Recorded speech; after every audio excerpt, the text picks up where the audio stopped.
Ah, summer. The temperatures are way up, and you guessed it, so is your electricity bill, all thanks to that air conditioner. But what if I told you that you've probably been using your AC all wrong? In this explainer, we're going to look at the simple mistakes that might be costing you a whole lot of money. No, really, think about it. So many of us just follow these common habits, these little tricks we think are working, but it turns out they're actually super inefficient.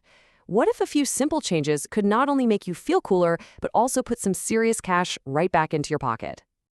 Okay, let's kick things off with the biggest myth out there. You know the drill. You walk into a room that feels like an oven. What's the very first thing you do? You grab that remote and you mash that temperature button all the way down to 18 degrees Celsius, thinking it's like a turbo button for cooling. But is it really?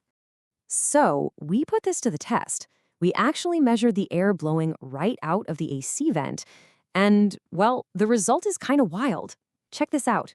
It didn't matter if we set the thermostat to a reasonable 26 degrees or a bone-chilling 18 degrees. The air coming out was the exact same temperature, right around 14 degrees Celsius. So if the air isn't getting any colder, what in the world does that number on the remote actually do? Well, it's just the cutoff temperature. Think of it like setting your oven. The oven blasts heat at full power until it hits the temperature you set, right? Your AC does the exact same thing, just with cold air. It's going to blast that 14-degree air until the room's thermostat hits your target. Setting it to 18 doesn't make the air colder, it just makes the machine run way, way longer, burning a ton of electricity to reach a temperature that's honestly probably too cold for comfort anyway. All right, so myth number one, totally busted. Now let's get into something a little more controversial, a topic that has probably started an argument or two in your house. You know exactly what I'm talking about. Is running the fan at the same time as the AC a genius money-saving hack, or is it just a dumb way to use even more electricity? Everybody seems to have a strong opinion. Well, you know what? We decided to stop arguing and find out for real. So to settle this once and for all, we set up a little experiment to see what actually happens when you team up these two cooling titans. Let's break down how we did it. So here was the setup. We started with a pretty warm room, 30.2 degrees Celsius. We set the AC to a nice, comfortable 26 degrees. Now for the first hour, we just let the AC do its thing, all by itself.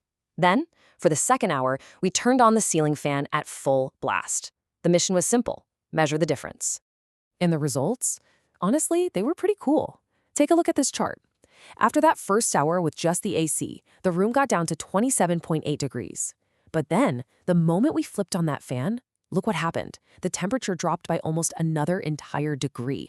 Now that's a pretty big difference. But here's the thing, a 1-degree drop on a thermometer doesn't even begin to tell the whole story. The real difference, the game changer, is how it feels. The second that fan started spinning, the room felt instantly, dramatically cooler. The magic isn't really in the number on the screen, it's all about comfort.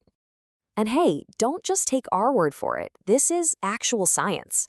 The US government even studied this, and their report found that the wind chill effect from a simple ceiling fan makes you feel about 2 degrees Celsius cooler than the room actually is. And that is the secret to saving money. So why does this work so well? It really comes down to two simple things. First, you've got air circulation. Cold air is heavy, so it sinks to the floor. The fan just scoops it up and mixes it all around so the whole room feels evenly cool. And second, there's the breeze effect. That moving air helps sweat evaporate off your skin, which is your body's own natural air conditioner. It's so simple, but it is so effective.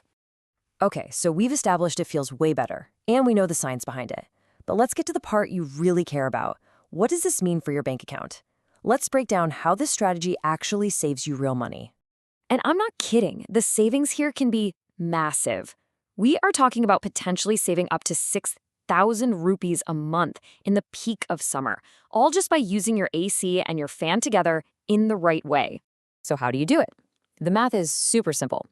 Since that fan makes you feel 2 degrees cooler, you can just raise your AC thermostat by those same 2 degrees, like go from 24 up to 26, and you won't feel any warmer. This means your AC's compressor works a whole lot less, and those energy savings are huge. We're talking about 150 to 200 rupees back in your pocket every single day. So here it is, your 3-step plan. You can start doing this tonight. Step 1, turn on that ceiling fan. Step 2, set your AC 2 degrees higher than you usually do. And step 3, sit back, relax, and enjoy the exact same level of cool comfort. Knowing you're saving money, it's literally that easy. Now, hold on. There is one really, really important warning. This amazing technique has one big exception. Rooms with tin roofs that are just baking in the sun all day. In that situation, the roof basically becomes a giant heater, radiating heat downwards. A fan will just end up circulating all that hot air, making your room feel like a convection oven and forcing your AC to work even harder. So for that specific situation, this trick is a no-go. So there you have it. The debate is officially over. Your fan and your AC aren't enemies. They are the ultimate dream team for beating the heat and slashing your bills. It really makes you wonder, right? What other energy rules that we all follow are actually just myths? Let us know down in the comments. What's a common myth you want us to put to the test next?